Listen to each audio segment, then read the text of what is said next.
نحمده ونصلي ونسلم على رسوله الكريم اما بعد پارہ نمبر 9 سورۃ الاعراف آیت نمبر 204 آخری آیات ہیں سورۃ الاعراف۔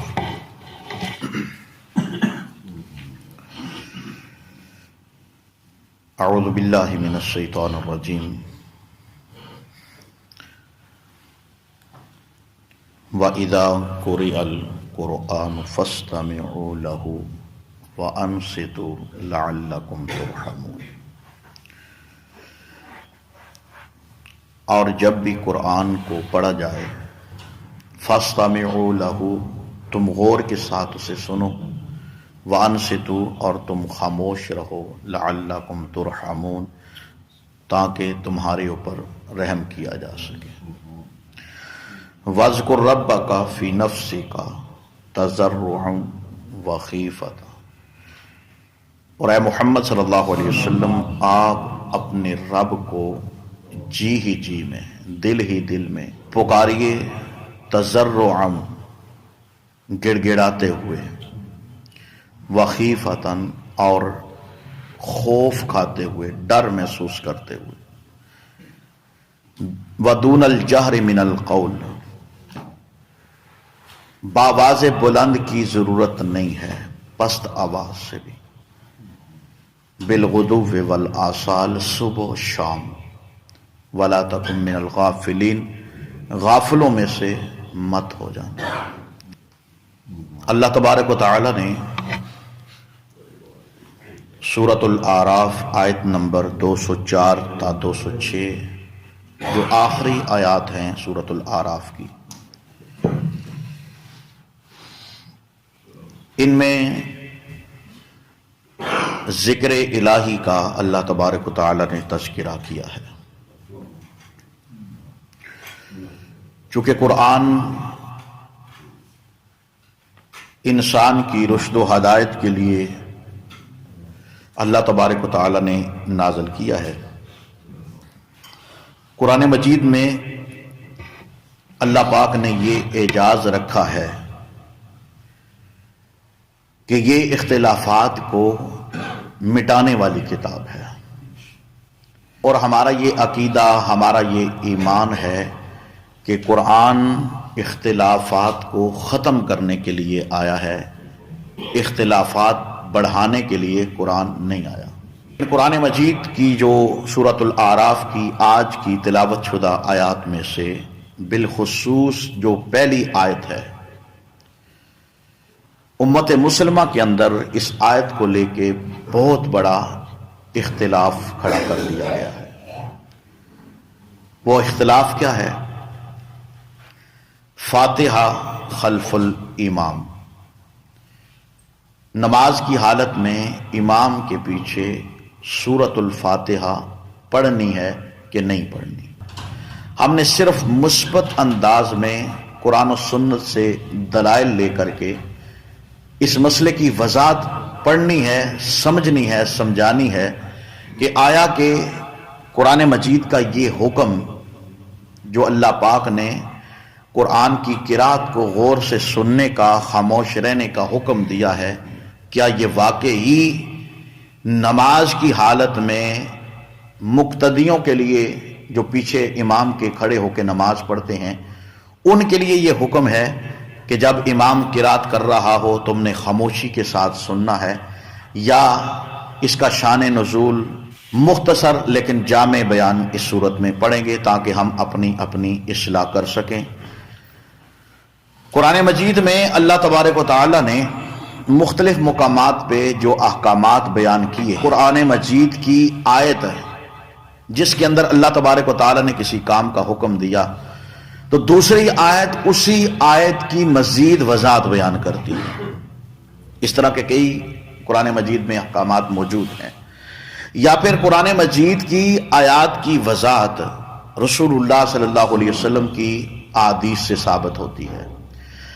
اسی لیے نبی علیہ الصلوۃ والسلام نے فرمایا میں دو چیزیں تمہیں دے کے جا رہا ہوں، دونوں کو مضبوطی سے پکڑو گے کبھی گمراہ نہیں ہو سکتے۔ ایک اللہ کا قرآن ہے اور دوسرا محمد الرسول اللہ صلی اللہ علیہ وسلم کا فرمان ہے۔ کاش کہ ہم اس قرآن کے ساتھ رسول اللہ صلی اللہ علیہ وسلم کی احادیث کو ملا لیں تو یہ مسئلہ تو انجے جو مولوی کے سامنے حلوہ پہ آؤں گا، مسئلہ ہے ہی نہیں ہے، اس میں اشکال ہے ہی نہیں ہے، ابہام ہے ہی نہیں ہے۔ یا تو ہماری کم علمی ہے، لا علمی ہے ہماری، یا پھر ہماری کم ظرفی ہے، یا تعصب ہے، وگرنہ قرآن میں اختلاف ہے ہی نہیں، حدیث میں اختلاف ہے ہی نہیں۔ سمجھنے میں اختلاف ضرور ہے، جس کو جس انداز میں سمجھ لگ جائے، لیکن اگر ہم قرآن و سنت کو مثبت طریقے سے سمجھنا چاہیں تو کوئی ابہام نہیں، کوئی اشکال نہیں، کوئی مسئلہ نہیں کھڑا ہوتا۔ جیسا کہ یہ قرآن مجید کا مقام ہے کہ جب قرآن پڑھا جائے تو غور سے سنو اور خاموش رہو تاکہ تمہارے اوپر رحم کیا جا سکے۔ تو شان نزول کے اعتبار سے مفسرین نے اس آیت کا شان نزول، چونکہ جب رسول اللہ صلی اللہ علیہ وسلم مکہ کے اندر تھے تو مکہ میں جو مخلوط عبادت ہوتی تھی، کفار مکہ، مشرکین مکہ بھی آپ کو پتہ ہے بیت اللہ کا جب طواف کرتے برہنہ حالت میں کرتے، اور بالخصوص جب مسلمانوں کو وہ پریشان کرتے تو اللہ پاک نے قرآن مجید میں ان کے اس عمل کو مزید بیان کیا ہے۔ ان کا جو نظریہ تھا وہ کیا تھا؟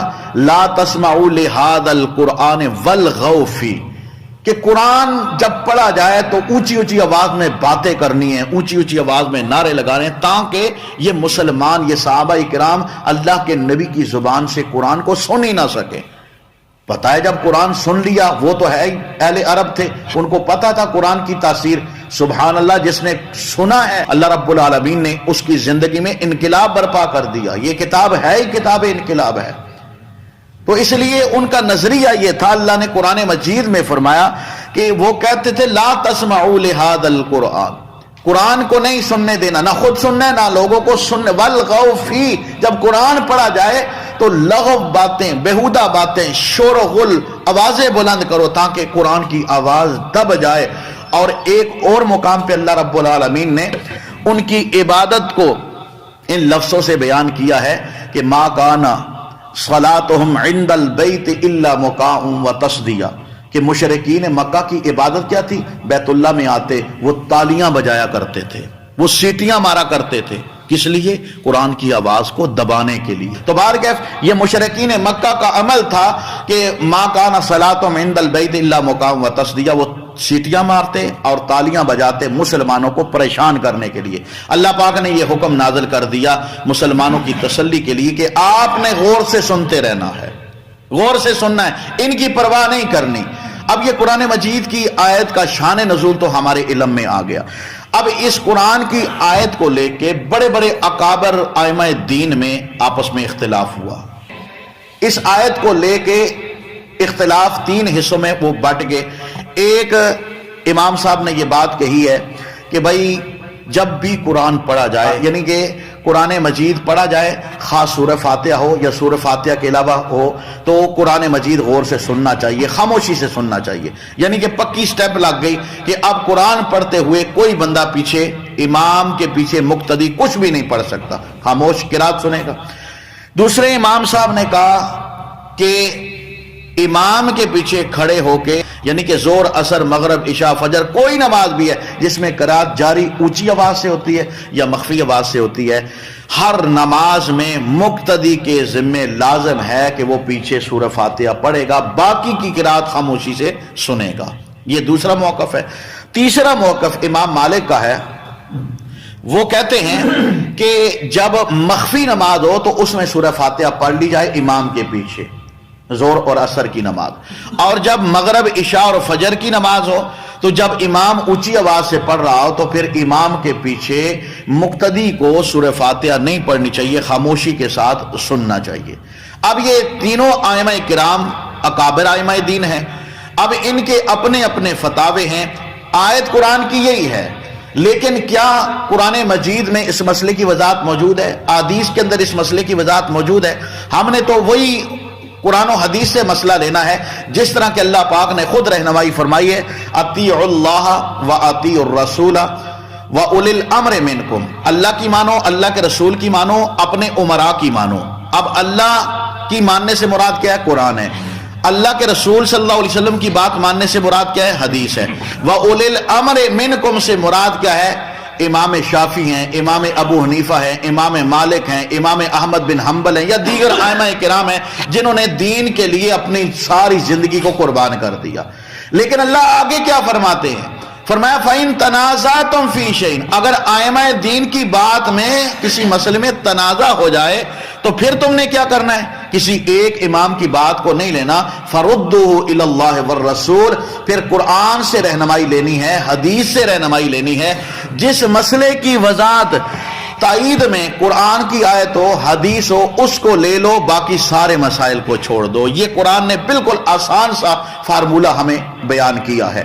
اب دیکھتے ہیں ہم کہ قرآن اس صورت میں اس حوالے سے جو مسئلہ اختلافی ایشو بنا ہوا ہے، اس حوالے سے قرآن کیا کہتا ہے۔ اب دیکھیں نا، قرآن مجید میں پہلے کہہ چکا ہوں، ایک آیت کی وضاحت دوسری آیت بھی کرتی ہے، ایک آیت کی وضاحت حدیث بھی کرتی ہے۔ میں مثال دے دیتا ہوں کہ قرآن مجید میں اللہ تبارک و تعالی نے فرمایا کہ اذا قمتم الی الصلاۃ فاغسلوا وجوہکم وایدیکم، یعنی اس میں اشارہ ہے کہ جب تم نماز کے لیے کھڑے ہو تو تم وضو کر لو۔ وضو کا حکم ہے۔ اذا فرمایا کہ جب بھی تم نماز کے لیے سوچ بناؤ، کھڑے ہو تو پہلے وضو کر لو۔ اب جب بھی سے مراد جب بھی ہم نے نماز کی سوچ بنانی ہے پہلے وضو کرنا ہے۔ یہ قرآن کا ایک عام حکم ہے، عمومی حکم ہے، لیکن اس کی تخصیص رسول اللہ صلی اللہ علیہ وسلم نے اپنی حدیث میں فرما دی۔ فرمایا کہ اگر تمہارا پہلے والا وضو ہونا تو اسی وضو کے ساتھ تم نماز وقت کی ادا کر سکتے ہو۔ ایک وضو کے ساتھ کئی نمازیں پڑھی جا سکتی ہیں جب تک وضو برقرار ہے۔ تو اب قرآن کہتا ہے جب بھی نماز کے لیے کھڑے ہو تو وضو کرو۔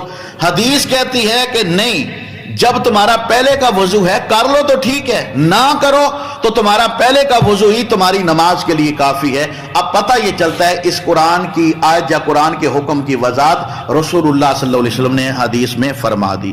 اسی طرح قرآن مجید میں اللہ تبارک و تعالی نے فرمایا حرم علیکم المیتۃ، اللہ پاک نے تمہارے اوپر مردار کو حرام کر دیا۔ اب ظاہر بات ہے حکم تو یہ ہے جتنے مردار ہیں سارے حرام ہیں، لیکن حدیث ہے دو مردار تمہارے لیے جائز ہیں۔ ایک مردار ٹڈی جو ہمارے علاقے میں نہیں ہوتی، اہل عرب میں، عرب علاقے میں ہوتی ہے ٹڈی، اور دوسرا رسول اللہ صلی اللہ علیہ وسلم نے فرمایا مچھلی۔ اب مچھلی تو ہم بھی کھاتے ہیں، کون اس کو ذبح کرتا ہے؟ سوچنے کی بات ہے، تکبیر پڑھی جاتی ہے، ذبح کیا جاتا ہے، وہ مردار ہے، سمندر کا مردار اللہ کے نبی نے فرمایا حلال جائز ہے۔ ماشاءاللہ ہم تو مزے لے لے کے کھاتے ہیں۔ قرآن کہتا ہے حرام ہے مردار، ہم کہتے ہیں نا بابا نا، مچھلی 800 روپیے کلو لے کے، 900 روپیے کلو لے کے اسی ہوتے کھا لینے ہیں۔ لیکن یہاں پہ ہم نہیں اختلاف کرتے، نہیں جی بھائی مچھلی جائز نہیں ہے، کیوں؟ قرآن کہتا ہے مردار حرام ہے۔ اسی طرح فرمایا کہ تمہارے لیے دم حرام ہے، دم سے مراد خون ہے، یہ قرآن کا عموم ہے۔ جس طرح فرمایا مردار حرام ہے، اس طرح خون بھی تمہارے لیے حرام ہے، لیکن حدیث اس مسئلے کی وضاحت کرتی ہے دو خون بھی تمہارے لیے جائز ہیں۔ ایک تلی ہے، فرمایا وہ بھی جائز ہے، دوسرا کلیجی۔ تو کلیجی اسی لب لب کے لے آنے، چھوٹے باکرا گوشت ہی کلیجی سانو لبے سے اسی چھڑنے نہیں چھوڑتے، کیوں؟ وہ کئی بیماریوں کے لیے شفا کا باعث ہے، کئی محققین نے تحقیق کی ہے۔ تو باہر کیا کہنے کا مقصد یہ ہے کہ ہم نے جب قرآن کی آیت کو رسول اللہ صلی اللہ علیہ وسلم جن کے اوپر قرآن نازل ہوتا ہے، جب ہم نے ان سے پوچھنا ہے یا ان سے رہنمائی لینی ہے تو ہمیں بالکل رہنمائی مل جائے گی۔ اسی طرح رسول اللہ صلی اللہ علیہ وسلم نے قرآن مجید کی اس آیت کی وضاحت خود فرمائی ہے۔ اب ظاہر بات ہے ایک قرآن ہے، ایک صاحب قرآن ہے، جس نبی کے اوپر قرآن نازل ہوتا ہے وہ نبی زیادہ بہتر جانتے ہیں یا ہم زیادہ بہتر جانتے ہیں؟ وہ نبی خود فرما رہے ہیں کہ اس آیت کا مقصد کیا ہے، یا پھر مزید احادیث کو سامنے رکھ کے ہم نے اس آیت کی روشنی میں جو تفسیر اس کی بیان کرنی یا جو عملی طور پہ ہم نے اس آیت کو لینا ہے وہ کس اعتبار سے ہے؟ آئیے ذرا قرآن و سنت کی روشنی میں اس مسئلے کو واضح کرتے ہیں۔ تو اللہ تبارک و تعالی نے قرآن مجید میں فرمایا کہ جب قرآن پڑھا جائے تو غور سے سنو۔ کسی کا کوئی اختلاف نہیں ہے کسی مکتبہ فکر کا، کیوں؟ یہ قرآن کا ادب ہے، یہ قرآن کا احترام ہے، یہ قرآن کو ماننے کا ایک انداز اور ایک طریقہ ہے کہ جب قرآن پڑھا جائے تو غور سے سنو اور خاموش رہو، اپنی باتیں مت کرو۔ کیوں؟ قرآن اللہ کی کلام ہے، قرآن اللہ کی کتاب ہے۔ جہاں پہ اللہ کی کتاب پڑھی جائے، اللہ کا قرآن یا اللہ کی کلام پڑھی جائے، وہاں پہ انسان اپنی باتیں کرے، یہ بات سجتی نہیں ہے، ججتی نہیں ہے۔ اب رہا مسئلہ کہ رسول اللہ صلی اللہ علیہ وسلم نے کیا اس آیت کو یا اس حکم کو سورۃ الفاتحہ کے لیے مختص کیا ہے؟ نہیں۔ آئیے حدیث کے اندر اس مسئلے کی وضاحت۔ امام کائنات جناب محمد الرسول اللہ صلی اللہ علیہ وسلم نے فرمایا، اگر یہ قرآن کی آیت اسی مسئلے میں لی جائے کہ قرآن جب پڑھا جائے خاموش رہو، ٹھیک ہے، ایک عام حکم ہے، جس طرح عام حکم سے مچھلی مستثنا ہے، عام حکم سے ٹڈی مستثنا ہے، عام حکم سے کلیجی مستثنا ہے، عام حکم سے تلی مستثنا ہے، عام وضو کے حکم سے جب پہلے والا وضو ہو تو مزید وضو کرنے کی ایک رخصت اللہ پاک نے دی ہے، اسی وضو کے ساتھ نماز ہو سکتی ہے۔ اسی طرح حکم عام ہے، جب بھی قرآن پڑھا جائے خاموشی سے سنو، الا کہ جب فاتحہ پڑھی جائے تو تم نے پیچھے پیچھے فاتحہ بھی پڑھنی ہے۔ کہاں پہ لکھا ہے؟ آئیے حدیث کے اندر دیکھتے ہیں۔ رسول اللہ صلی اللہ علیہ وسلم نے فرمایا، صحیح بخاری صحیح مسلم کی حدیث ہے، اللہ کے نبی صلی اللہ علیہ وسلم نے فرمایا، لا صلاۃ لمن لم یقرأ بفاتحۃ الکتاب، اس بندے کی نماز ہوتی نہیں۔ کسی مکتبہ فکر کا کوئی اختلاف نہیں ہے، صحیح بخاری میں صحیح مسلم کی حدیث ہے۔ امام بخاری اور امام مسلم نے، شیخین نے اس حدیث کو اپنی کتاب میں ذکر کیا ہے، یعنی سندن بھی صحیح ہے، متنن بھی صحیح ہے، کوئی اختلافی دوسری رائے ہے ہی نہیں کہ بھائی اس حدیث میں جرح کی جائے۔ اللہ کے نبی صلی اللہ علیہ وسلم نے فرمایا، اس شخص کی نماز نہیں ہوتی جس نے نماز میں سورہ فاتحہ نہیں پڑھی۔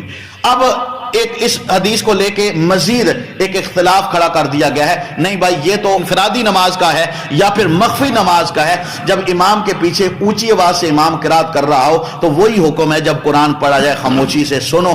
اب مزید رسول اللہ صلی اللہ علیہ وسلم کی حدیث کو دیکھتے ہیں۔ نبی علیہ الصلوۃ والسلام کی حدیث ہے، جامع ترمذی میں غالباً حدیث آتی ہے کہ اللہ کے نبی نے نماز پڑھائی، نماز میں قرات اونچی آواز سے ہو رہی تھی۔ جب اونچی آواز سے قرات ہو رہی تھی تو صحابہ کرام بھی پیچھے قرات کر رہے تھے، جو اللہ کے نبی آگے پڑھ رہے تھے، پیچھے ماشاءاللہ حفاظ تھے، پیچھے وہ قرآن بھی پڑھ رہے تھے، تو نبی علیہ الصلوۃ والسلام کے اوپر پڑھنا، قرات کرنا نماز میں مشکل ہو گیا۔ تو اللہ کے نبی نے بڑی مشکل کے ساتھ نماز سے سلام پھیرا، صحابہ سے متوجہ ہوئے، مخاطب ہو کے فرمایا، میرے صحابہ کیا تم میرے پیچھے پڑھتے ہو، قرات کرتے ہو؟ صحابہ نے عرض کی، اللہ کے نبی ہاں جو آپ پڑھتے ہیں ہم بھی پیچھے پیچھے پڑھتے ہیں۔ تو صحابہ کرام نے وہاں پہ میری ذمہ داری ہے، حدیث کا حوالہ میرے ذمہ ہے۔ رسول اللہ صلی اللہ علیہ وسلم نے فرمایا، نہیں، آج کے بعد سوائے سورہ فاتحہ کے باقی قرات تم نے نہیں کرنی، سورہ فاتحہ پڑھنی ہے، اس کے علاوہ جتنی قرات کی جائے خاموشی سے کے ساتھ تم نے سننی۔ اب دیکھیں نا وضاحت قرآن کی، جب قرآن پڑھا جائے غور سے سنو، خاموش رہو۔ اللہ کے نبی نے فرمایا سورہ فاتحہ چونکہ قرآن کا حصہ ہے، سورہ فاتحہ کو مستثنا کر دیا کہ سورہ فاتحہ پیچھے پیچھے پڑھنی ہے، اس کے علاوہ پورا قرآن اگر پڑھا جائے تو تم نے پیچھے ایک حرف تک نہیں پڑھنا، خاموشی کے ساتھ اس قرآن کو سننا ہے۔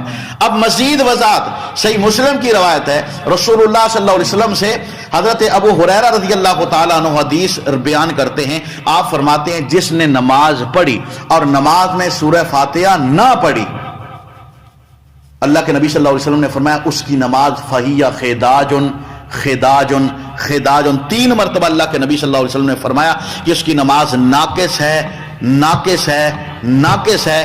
آگے 4تھی مرتبہ فرمایا غیر و تمامن، اس بندے کی نماز مکمل نہیں ہوتی جس نے نماز میں سورہ فاتحہ نہیں پڑھی۔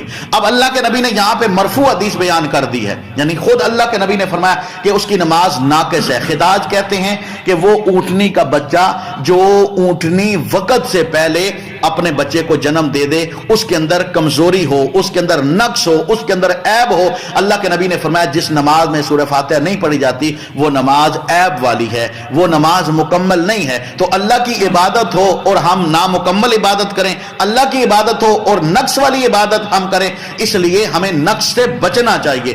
اب یہ حدیث بیان کرنے والے صحابی رسول حضرت ابو ہریرہ رضی اللہ تعالیٰ عنہ، جب انہوں نے حدیث بیان کی نا، وہاں پہ اشکال پیدا ہو گیا، اے ابو ہریرہ جب ہم امام کے پیچھے ہوتے ہیں تو پھر کیا کریں؟ امام اونچی آواز سے قرات کرتے ہیں. اب دیکھیں اللہ کے نبی نے پہلے فتویٰ دے دیا میرے پیچھے سورہ فاتحہ پڑھنی ہے، باقی ساری قرات سننی ہے. ابو ہریرہ رضی اللہ تعالیٰ عنہ جو اللہ کے نبی کی صحبت میں بیٹھے ہوئے تھے، جب ان سے پوچھا گیا کہ امام کے پیچھے ہم کیا کریں گے، تو اس وقت جناب ابو ہریرہ رضی اللہ تعالیٰ عنہ نے فرمایا کہ جب تم امام کے پیچھے ہو تو اقرا بہا فی نفسک، اپنے دل میں سورہ فاتحہ پڑھ لیا کرو. یعنی کہ یہ حکم تھا اس حدیث کی روشنی میں جو اللہ کے نبی نے پہلے بیان فرما دی ہے. اب ایک اور مسئلہ آخری بات کرنا چاہتا ہوں کہ سورہ فاتحہ کے حوالے سے اللہ پاک نے کیا فرمایا ہے. ایک تو قرآن کی آیتیں ہیں نا، دوسرا حدیث قدسی، مرفوع حدیث بھی جو اللہ کے نبی نے بیان کی وہ میں نے آپ کے سامنے بیان کر دی. اللہ کے نبی کے اوپر قرآن نازل ہوا، اگر یہی ہوتا تو اللہ کے نبی فرماتے آج کے بعد تمہارے اوپر قرات کو سننا لازم ہے، قرات کے امام کر رہا ہو پیچھے تمہاری قرات کرنا آج کے بعد حرام ہے، کوئی بندہ قرات نہیں کرے گا. لیکن اللہ کے نبی نے فرمایا سورہ فاتحہ پڑھو گے، اس کے علاوہ تم قرات نہیں کر سکتے. حضرت ابو ہریرہ رضی اللہ تعالیٰ نے یہی فتویٰ دیا کہ امام کے پیچھے ہو تو تم نے سورہ فاتحہ جی میں آہستہ آہستہ پڑھ لینی ہے. ٹھیک ہے. اب اللہ تبارک و تعالیٰ نے کیا فرمایا قسمت الصلاۃ بینی و بین عبدی، میرے بندو میں نے نماز کو اپنے درمیان اور اپنے بندے کے درمیان تقسیم کر دیا ہے. اب نماز کا لفظ ہے حدیث میں ضامن ہوں، انشاءاللہ ذمہ داری کے ساتھ کہہ رہا ہوں، حدیث کے لفظ اللہ پاک نے فرمایا قسمت الصلاۃ، میں نے نماز کو تقسیم کیا ہے. اب اس حدیث کی وضاحت میں جب رسول اللہ صلی اللہ علیہ وسلم نے اللہ کی یہ بات بیان کی کہ اللہ فرماتے حدیث قدسی ہے کہ جب بندہ کہتا ہے الحمدللہ رب العالمین تو اللہ جواب کے اندر فرماتے ہیں حامدنی عبدی، میرے بندے نے میری تعریف بیان کی ہے. جب بندہ کہتے ہیں الرحمن الرحیم تو اللہ جواب کے اندر آسمانوں پہ اللہ جواب کے اندر فرماتے ہیں میرے بندے نے میری بزرگی بیان کی. اسی طرح ہر آیت کے جواب میں اللہ فرماتے ہیں میرے بندے نے میری بڑھائی بیان کی. چلتے چلتے پوری سورہ فاتحہ کا اللہ کے محبوب پیغمبر علیہ الصلوۃ والسلام نے تذکرہ کیا، اس کے آگے کچھ بھی نہیں ہے. مقصد کیا ہے کہ اللہ پاک نے خود فرمایا سورہ فاتحہ پڑھو گے تو نماز ہوگی، نہ پڑھو گے تو نماز کا وجود نہیں ہوگا. اس لیے یہ ساری باتیں اگر احادیث کی روشنی میں اگر ہم سمجھنا چاہیں تو بہت آسان مسئلہ ہے، کوئی اس کے اندر ابہام نہیں، کوئی اشکال نہیں. اور ائمہ دین نے بھی یہ فتوے دیے ہیں. ائمہ دین نے امام ابو حنیفہ رحمۃ اللہ علیہ نے کیا فرمایا کہ جب صحیح حدیث تم تک پہنچ جائے تو میری بات کو چھوڑ دو، صحیح حدیث کو مان لو. یہ تو امام صاحب نے خود فرمایا، ہر امام نے یہ بات کہی ہے. کسی امام نے کہا اترک قولی بخبر رسول اللہ صلی اللہ علیہ وسلم، جب اللہ کے نبی کی خبر اللہ کے نبی کی حدیث تم تک آ جائے میرے قول کو چھوڑ دو. کسی امام نے یہ بات کہی اذا صح الحدیث فهو مذہبی، جب صحیح حدیث تم تک پہنچے وہی میرا مذہب ہے، میرے قول کو چھوڑ دو، میرے فتوے کو چھوڑ کے صحیح حدیث کو مان لو. اب یہ صحیح احادیث ہیں، ائمہ دین نے ان کی صحت کے بارے بالکل 100% جو ہے وہ فتویٰ دے دیا کہ ان احادیث کے اندر کوئی 19-20 کا بھی شک نہیں ہے. معاملہ یہ ہے، اب کہتے ہیں کہ سانپ بھی مر جائے تو لاٹھی بھی نہ ٹوٹے. اب کیسا عمل ہونا چاہیے کہ پیچھے مقتدی سورہ فاتحہ بھی پڑھ لے اور ساری قرات بھی سن لے. اگر عملی طور پہ ہم رسول اللہ صلی اللہ علیہ وسلم کا عمل لیں گے تو یہ مسئلہ بھی بالکل آسانی سے حل ہو جائے گا. کیوں؟ نبی علیہ الصلوۃ والسلام کے بارے صحابہ فرماتے ہیں اللہ کے نبی نماز میں 2 سکتے کیا کرتے تھے. سکتے کا مقصد وقفہ، گیپ.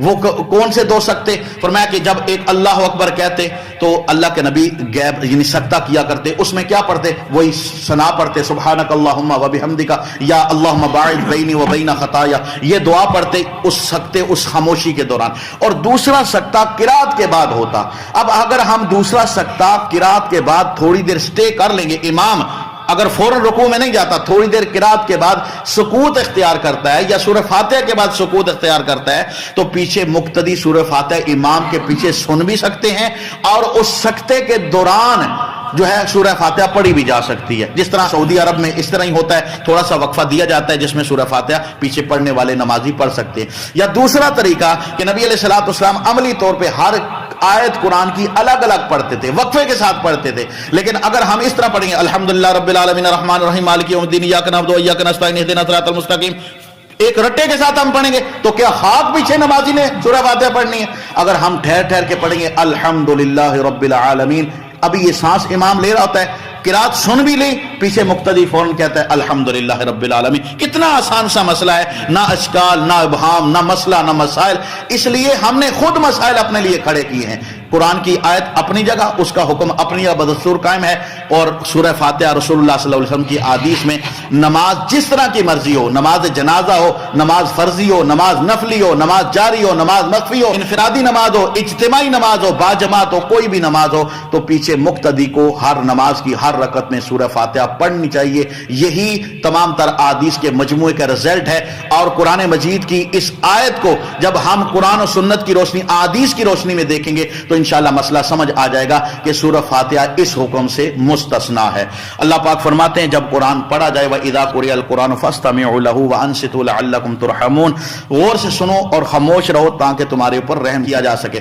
وَاذْكُرْ رَبَّكَ فِي نَفْسِكَ تَضَرُّعًا وَخِيفَةً. اللہ فرماتے ہیں کہ اے محمد صلی اللہ علیہ وسلم آپ اپنے رب کو گڑ گڑا کے پکاریے، گڑ گڑا کے ڈرتے ہوئے جی جی میں اپنے اللہ کو پکاریے. وَدُونَ الْجَهْرِ مِنَ الْقَوْلِ. کوئی ضرورت نہیں اونچی اونچی آواز سے پکارنا، یہ ہمارے اندر بھی کمزوری، اس میں ریاکاری آ جاتی ہے. یاد رکھیے ایک تو خشوع خضوع ہوتا ہے وہ الگ ہے، بندہ اپنے سے باہر ہو کے اللہ کو پکارے، روئے، گڑ گڑائے، وہ تو ایک الگ مسئلہ ہے. کبھی کبھار انسان اس عمل میں ریاکاری کا سہارا لے لیتا ہے. یار وہ بندہ کہے گا بڑا بابا جناب اللہ کو معافیاں منگتا ہے تے کدی کدی انج بھی ہوتا ہے تے بندہ سننا لگ کہتا ہے بابا کٹ گناہ کرنے سی نا، اج رو رو کے معافیاں منگنا ہے. اس لیے ریاکاری سے بچنا چاہیے. فرمایا کہ صبح و شام دن رات اللہ سے معافی مانگنی چاہیے، اس کو پکارنا چاہیے. ولا تکن من الغافلین. غافل نہیں ہونا.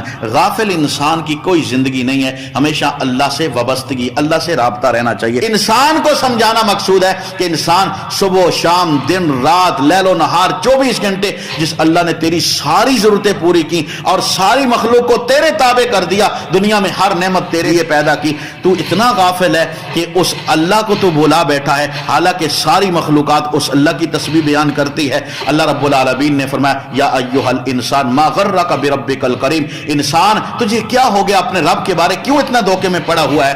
حالانکہ اللہ پاک کی ہر مخلوق اس اللہ کی تسبیح بیان کرتی ہے. اور خصوصاً فرشتوں کے بارے اللہ نے فرمایا وَيُسَبِّحُونَهُ، وہ اللہ کی تسبیح بیان کرتے ہیں، وَلَهُ يَسْجُدُونَ، اور وہ اسی اللہ کے سامنے جھکتے بھی ہیں. آخری بات، آسمانوں پہ ایک بیت المعمور فرشتوں کا قبلہ ہے.